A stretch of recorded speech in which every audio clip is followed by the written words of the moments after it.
Welcome back everybody, Sinister here. So yesterday I was approached by a young gamer and asked, what makes the elite the elite? After thoughtfully considering his question, I made this video in response. In my opinion, the elite players share three similarities. First off, they all possess an elite standard of hand-eye coordination that is unique among typical gamers. Secondly, the elite gamers in the world tend to have a unique ability to process information and have an expanded cognitive mapping ability. What this means is they can take first-person perspective views, translate them within their mind into a top-down three-dimensional perspective of a constantly changing environment.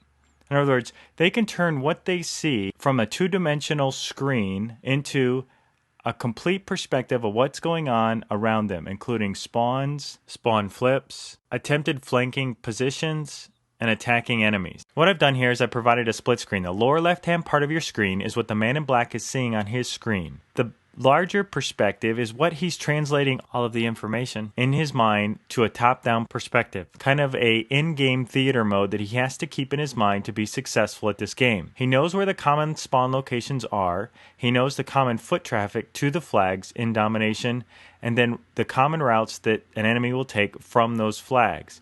He uses this information plus what he's seeing on his map in order to anticipate enemy movement and engage them before they're ready for combat. Finally, there does seem to be an elite set of moves that the top players tend to use. Now, they all have individual dynamic movements that they make during a game, but the consistent part is that the elite players, when they are attacking, continuously move during an attack, and when they recover away from a gunfight.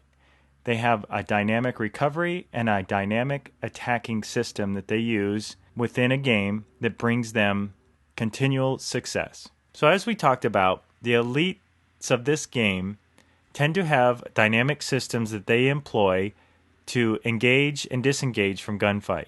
In the case of the Man in Black's 107-4 unbelievable victory on the map Crack, we can really see how he engages this system for his benefit. When he engages his enemies, he's always in movement. He's dynamically sliding laterally in both directions, strafing the enemy even though he only has a two-shot weapon.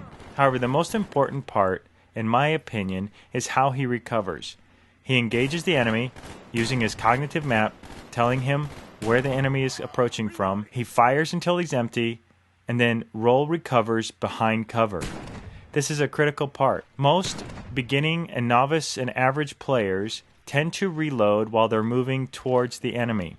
The elite players find a way to maintain cover and disengage from the enemy dynamically while they reload. I just would like you to pay attention to just a few examples here of how the Man in Black engages his enemy dynamically, recovers behind cover, and then re-engages the enemy using his cognitive map and understanding of where the enemy is to re-engage the enemy. Now, when he engages the enemy, he doesn't just turn the corner.